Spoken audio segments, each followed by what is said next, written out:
Putting an individual into a box is shrinking them down into the smallest version of themselves. Now, whether it's your pant size or your vocational prowess, the thing that you desire to do, the message that's on your heart to get out to the world through whatever expression that is, we aren't shrinking anymore.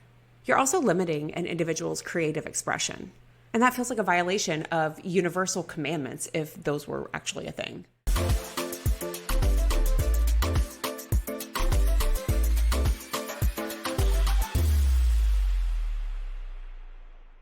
Pause for these announcements. There are lots of different ways that I can help you and support you as you build your business, as you go along your motherhood journey, or through your own personal healing spiritual journey. All of the ways I can help you are linked in the show notes, but I'll also explain it to you very briefly, a high-level overview of what that looks like. Number one, there's full private one-on-one support packages. So that's me and you privately. It's a combination of messenger support and private calls, and it's all customized to what your needs are right now. The second way that I can help is done with you packages. So this is something that tends to be more specific. You have a specific project in mind, be it creating and launching a digital course or creating and launching your podcast, email marketing, etc. This is something that we set aside time that I work with you virtually or in person if you happen to be local to me, and I hold your hand and walk you through launching your next project together. The third category falls into the DIY style. So this is more, I do it myself, you do it yourself.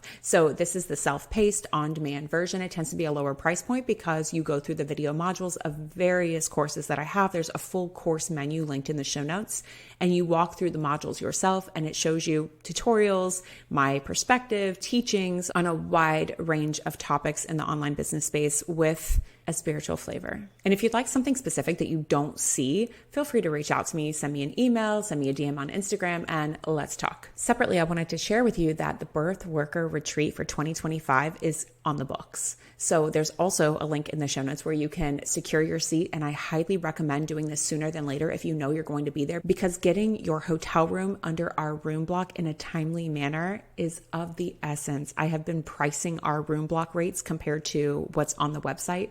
It is a very big difference as of right now. So again, if you know you're going to be there, secure your seat. And there's a pay option where you can choose a payment plan through Klarna. If you're interested in sponsoring the Birth Worker Retreat of 2025, feel free to reach out to me privately and let's have a conversation. Okay, quick caveat before you listen to this episode. I recorded this episode while I was during a spicy time of the month. I'll say it that way. So it is a little bit spicier of an episode than usual, but I think that everybody enjoys the spicy, Nicole. So enjoy. The second thing I want you to know about this episode is you'll notice as you listen that I only briefly mention and reference how a comment like the one that I'm going to share with you in the episode is harmful, particularly for Black women, because, and I did that with intention, because I do want to bring it to the light and let you know that it's absolutely something that I'm aware of.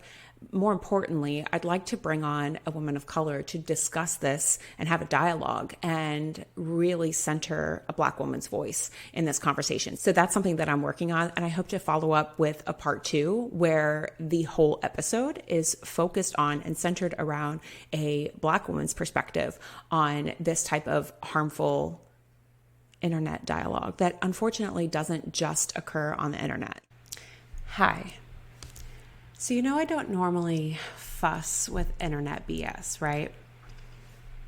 But when somebody says something on the interwebs that has the potential to do damage on multiple planes, and it happens to include one of my favorite artists of all time, and when I know that there's another more expansive way to approach this particular topic, I feel obligated to speak on it. And no, it's not just because I like Beyonce's music, like a lot. So here's what happened. I was on Facebook the other day. I don't often just scroll the book, but I was scrolling Facebook. I saw somebody who was a friend say Beyonce should stay in her lane and stay out of country music. And that just didn't sit well with me. And again, it's not because I'm a fan of Beyonce's music. I actually don't like very much country music. I think I have 2 or 3 country songs saved in my total Apple Music library. As a human being, witnessing another human being make statements that further these old paradigm limiting beliefs, lady, it is 2024. We're not doing that anymore. right? As a woman entrepreneur who has worked on cultivating the courage to put myself in the arena, to take risks and to potentially fail at things. And as a mother to Black children who feels an appropriate obligation to speak to other white women about how harmful this type of comment actually is. And yes, this was said by a parent white woman about a Black woman. Like, have we learned nothing in the last 4 years? So I was sitting with, do I even want to share this? Do I want to talk about this? Is this important? And I decided that it's actually really important. It's really important for all of those reasons. So what we're going to do is unpack why this is harmful. And then I'm not just going to leave it there. What I'd like to do is highlight why it's harmful and also provide alternatives, other things that you can think about or implement that may be more helpful in this particular type of discussion. Quick commercial break. If you're starting or running a business and you're still sending contracts, invoices, all those things manually, or if you're asking for an actual signature on a contract, like with a pen in hand, allow me to welcome you to the 21st century. There are these beautiful software tools that make life so easy when it comes to technology. And specifically in this conversation, what I'm talking about is a CRM system, client relationship management system, and it's called HoneyBook. HoneyBook I've been using for several years now. It makes this digital process wild easy. If you know me, you know that if it's not easy, I'm not doing it. I am a self-taught elder millennial when it comes to technology, so I am always looking for the easiest, most efficient tools, and HoneyBook is one of those. You can send invoices, contracts, questionnaires, manage the entire client relationship on the portal, all customized. You build your own templates. When I first got started with HoneyBook, I want to say it was 2020, they had me at one of the options when you're signing up as what type of business do you have? They had me at doula. And now, of course, there are loads of other types of businesses that are utilizing HoneyBook. Give it a try. Let me know what you think. My affiliate link is linked in the show notes, and I'd love it if you use my affiliate link. Let's start with unpacking why this is harmful. Show me that you think small of yourself without showing me that you think small of yourself. Because that's what this comment is. It's a projection of that individual's perspective of themselves. And that's what most comments are on social media. Because the people who think the world of themselves and who have worked their spiritual asses off to get to that point aren't making statements like this. Putting an individual into a box is shrinking them down into the smallest version of themselves. Now, whether it's your pant size or your vocational prowess, the thing that you desire to do, the message that's on your heart to get out to the world through whatever expression that is, we aren't shrinking anymore. You're also limiting an individual's creative expression. And that feels like a violation of universal commandments if those were actually a thing. I do believe that part of the reason that we're here on earth is to be fully expressed as individuals. And if you're not sure yet what that means, just go back and listen to some of my old episodes or stick around with me for a while. It's something that I have been actively working on now since 2016. I've been deconditioning, peeling off the layers. And then also when I peel stuff off, what am I going to fill it with? What am I creating space for, right? I talk a lot about creating space for things. So it's peeling off, healing, clearing stuff and creating space for something different. So that something different is your soul's expression. How can you express yourself and create space for these new versions of you when you're still holding on to old garbage, right? And so part of our purpose in the world, I believe, as humans, is to be expressed. And sometimes that means trying different things. In fact, that's almost always what that means. Because the whole point of this is expansion, right? What are we here for if not to expand, evolve, and try different things? Are we supposed to be sitting in our cute little tiny boxes forever and ever? Amen? We are here to be fully expressed individuals. And that includes our art, be it music, your work that you put out into the world, the clothes that you dress your body with, how you style your hair. It's all part of your soul's expression.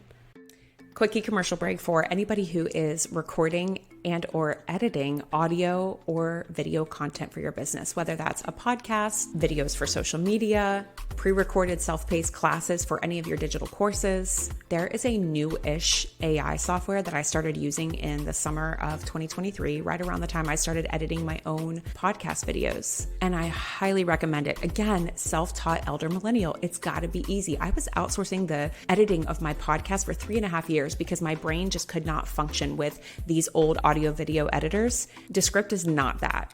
Since I learned how to use it, I've been teaching my clients how to use it. Many of them are self-described describe terrible with technology. They figured out how to use it and they're thriving with it. It is that easy. And if you're still using Zoom to record your video content, know that there's a recording integration so you can replace your Zoom recording with their own internal recording. It's what I'm using for this right now, actually. And the quality is, I highly recommend giving it a run. They have a free version that you can test it out to see if you like it. The link to check it out is in the show notes. I'd love if you use my affiliate link when you get started. Now, let's also talk about if you are somebody who is an entrepreneur, you're in the online arena, you're a mentor, a coach, a guide.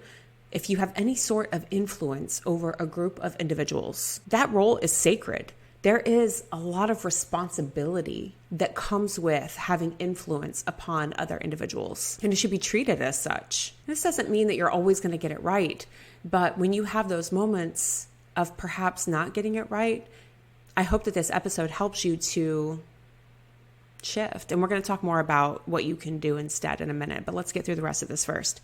So whoever your potential clients or your community are, whether they're budding entrepreneurs or upcoming doulas or parents to be, remember that they are watching you. They are listening to your words. And if they read something like that coming from your page or your profile, instead of feeling inspired by somebody taking a creative risk, they might feel like, damn, maybe I should stay in my own lane. And that includes motherhood, right? Because even though it's not typically a creative outlet, I'm sorry, but motherhood, the way that I'm doing it, is a creative expression. Because had I stayed in my own lane of motherhood, I might still have a lot of the old motherhood beliefs that I had years and years ago that I've been peeling away piece by piece by piece and replacing with a completely different version of my motherhood medium. It is one of my mediums. It is my art. It is my work. The relationship that I'm building with my children is a expression of me, and it's a creative expression of mine. Art is every part of the way you live. And so remember that if you're leveraging the internet, or say a podcast or a radio station or a YouTube show, whatever it is, if you are speaking to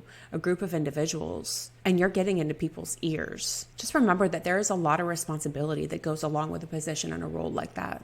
And before you say something like that, remember that old thing we were told as kids is like, how would you feel if someone did that to you? I'm going to bring that back because I do think that that can be helpful sometimes. Imagine for a minute how you would feel if somebody took to the internet streets to make a big claim about you and say that you should just stay in your own lane, that maybe you shouldn't go and be a doula, or maybe you shouldn't go and be an energy healing practitioner, or maybe you're not cut out to be a mother. And perhaps you shouldn't talk about birth online because your background was corporate real estate finance.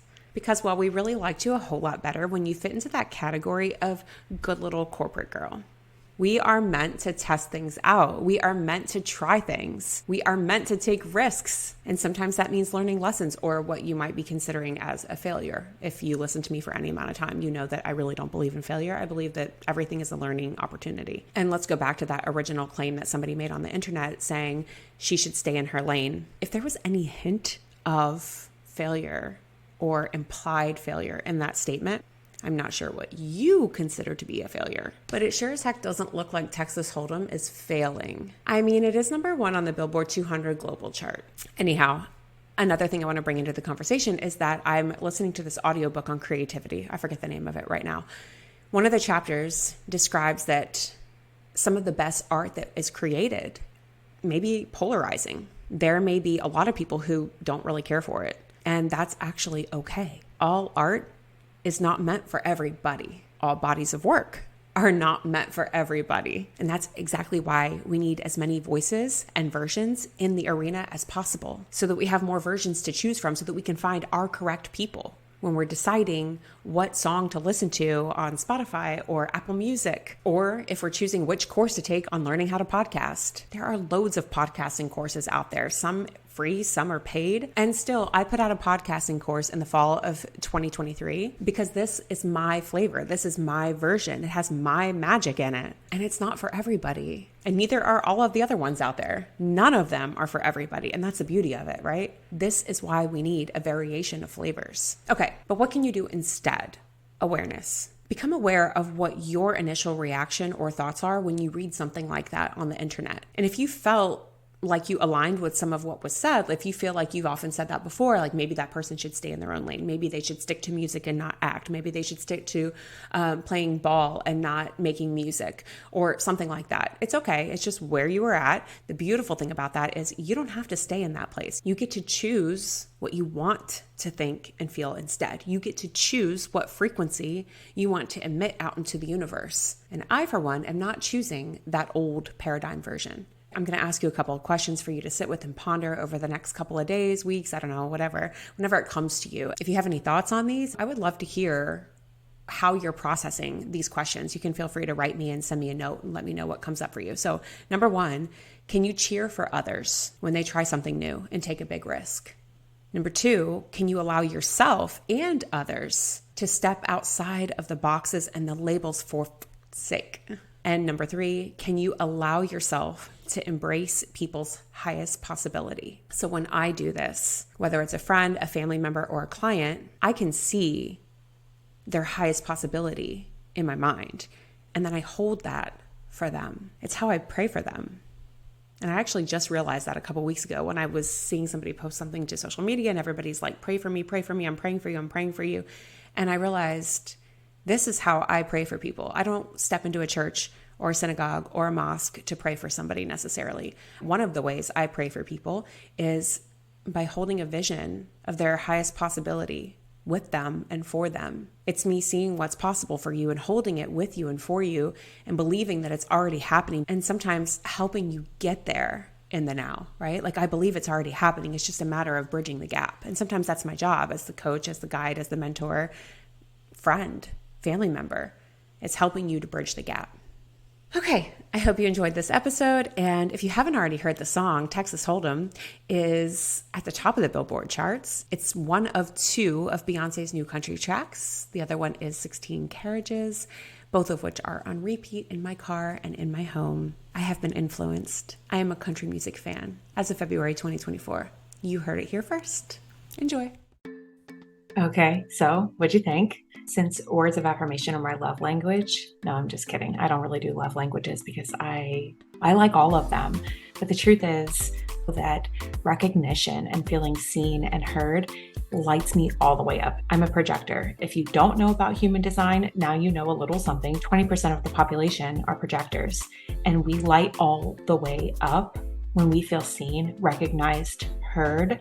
And so by you giving me feedback, whether that's a rating, a review, a subscribe, sending me a note, letting me know if this episode resonated, it actually lights me up and it gives me more energy and juice to keep going and bring you more. Plus, I'm forever grateful to hear your feedback for how my work is helping you. So, do all the things, subscribe, rate, review, and I can't wait to hear from you.